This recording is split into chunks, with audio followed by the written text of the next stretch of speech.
some years ago in Charlotte, North Carolina, I went to the Dilworth bookstore. And I was just poking around in the back room. That's where I usually find the best stuff. And there was a cardboard box on the floor. I nearly tripped over it. And when I looked down to see what was in it, there was a collection of papers. When I thumbed through them, they were all from the same woman. I mean, they had been collected by the same woman. Her name was Maddie Stewart. And I could tell just by chancing a glance at this piece and that piece that she was an elder woman who was a member of the DAR and who was interested in genealogy. And she kept things. She kept correspondence about those files, and she kept correspondence that came to her. Later, as I really studied, well, I should tell you first, I bought the box of papers. My curiosity was up, and I had to have them. And later, as I went through the papers, I discovered a bit of history. History about several things. One, about my own hometown during World War I. Outside of Charlotte, I had heard of it. Camp Green was a place where soldiers, American soldiers, were sent to train before they were sent to France. And some about Charlotte. And one thing that was quite clear, having all of those soldiers come into town was a strain on the city.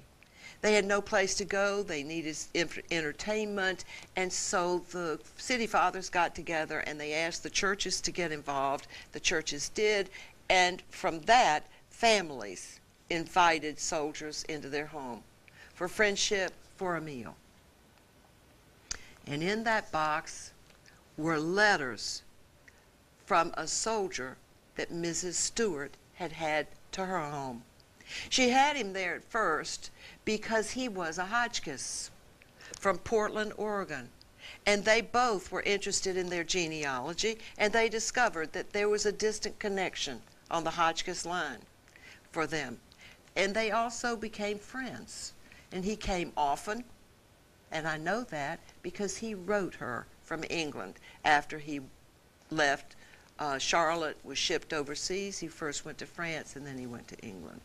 And tucked in among his letters was a letter from his wife.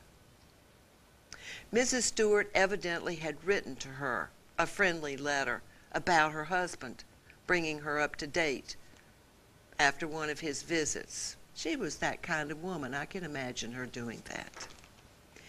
And Grace Hotchkiss wrote her back. And I have this letter from Grace. This is a letter from January the 14th, 1918. That's almost 100 years ago. 100 years ago. She was a young woman, now on her own in Portland. She didn't have any children. The U.S., America, had only been in the war for under a year, just about a year, in January the 18th. And they couldn't know that the armistice was coming in November of 1918. So she writes to Mrs. Stewart, "Dear Mrs. Stewart, I wish to apologize for not answering your letters before this. Since Captain Hotchkiss has been away, I have been very busy and have failed to answer any letters. I know this is not a very good excuse. The 27th of December, I received a cablegram from Captain Hotchkiss saying he arrived safely. But I don't know whether he is in England or in France. I'm expecting a letter by next week. It takes from 3 to 4 weeks for the mail to get through. Yesterday, a cablegram came announcing the death of one of our boys from Portland. He had been gassed, and to think they had just arrived there. If only something would happen to end this terrible war. But we cannot see the end yet, can we? I'm very sorry to hear that your son is apt to be called. It's hard on you as well as it will be on his wife. those who have relations over there, they realize what this war means. Captain Hotchkiss spoke of you often in his letters. He was so glad to meet someone who knew about his ancestors. You surely made it pleasant for him while he was at Camp Green. Charlotte must be a very nice city. All the boys who wrote home could not say enough in regard to their treatment by the people of Charlotte. That stay in Charlotte will be one bright spot in their lives to look back on. Captain Hotchkiss was called with his regiment the 23rd of last March. I saw very little of him while he was stationed in Oregon, and then the 9th of August he left here, and that is the last I have seen him. I think I will have his business sold in February or March. I'm still looking after it, and I find it necessary to stay in the office all day.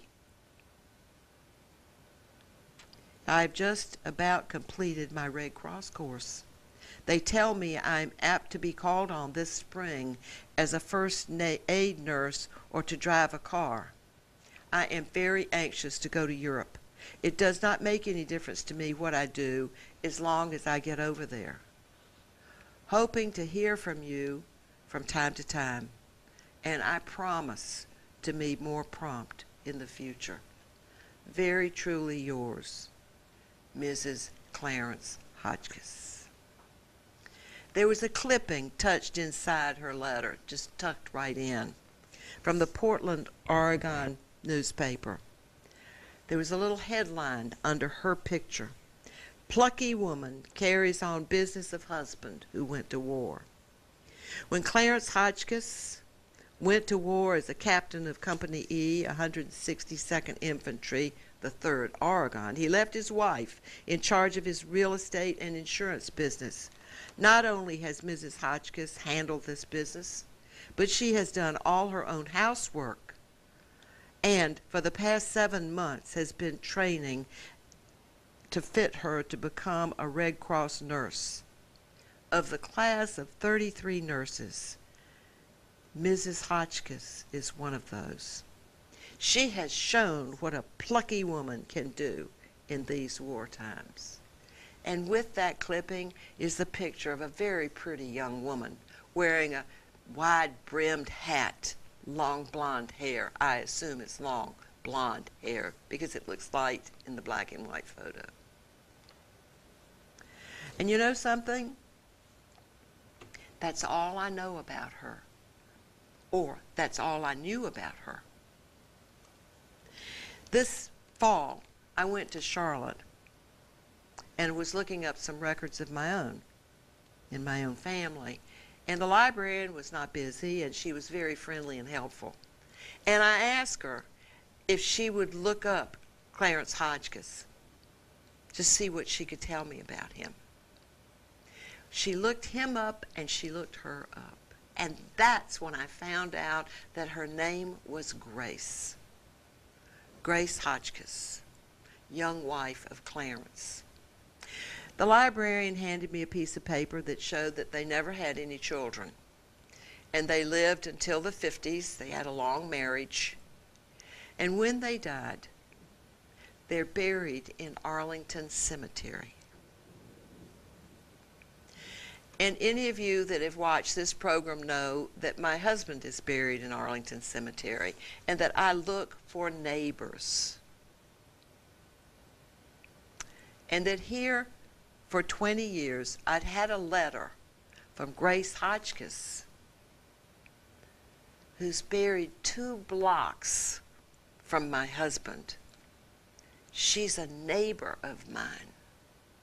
And since I found that out, I've been trying to imagine her a little bit.